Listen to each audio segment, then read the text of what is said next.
There were a lot of people who were propping up this narrative that the water was safe to drink. Now they're in charge of our recovery. So you have this trauma. It's almost like you were raped, and you call the police to handle your rape, and your rapist is taking your case and documenting like what happened, and your other rapist is the prosecutor, and your other one's the judge.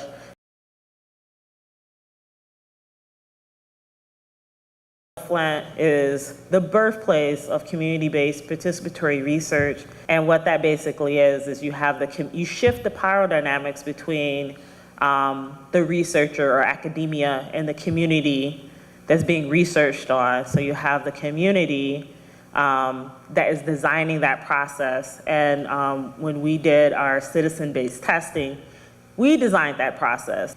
The research and the science, it supplemented existing organizing efforts. We were already organizing in Flint, in the group that I helped co-found, the Flint Democracy Defense League. We actually formed to confront when Flint went into receivership, and we got in a whole water fight because we were paying the highest rates in the nation. An emergency manager, Darner Early, now brought up on criminal charges by our Attorney General. He had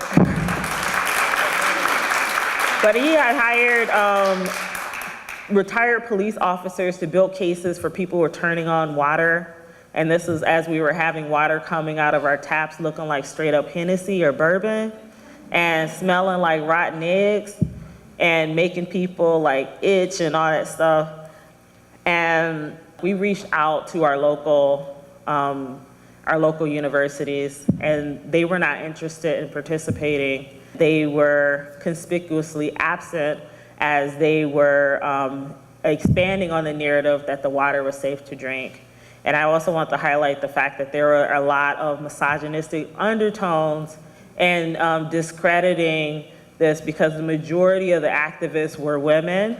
So there's like a special type of code words that occur when you're trying to buck up against a power structure that's ruled by patriarchy. Brad Warfel, who was the spokesperson, former spokesperson, who resigned in disgrace, he said, we just need to calm down. Dr. Monahan Atisha, she just didn't know how to read the research, and we're gonna give it to these benevolent institutions that's gonna like tell you the real story. And the real story was a story that we've been saying all along, that this water was not safe to drink and it was toxic. But we had toxic water because we had a toxic system under the emergency manager law. And don't be afraid to call those folks out because like, what do you want on your tombstone? Do you want that you was trying to go along and get along? Or do you want that you put your body on the line for what you felt was right? You stood up for civil rights and human rights, or did you stand up to keep your job? And that's what happened with a lot of people. You had 100,000 people now, because they wanted to keep their job and remain silent.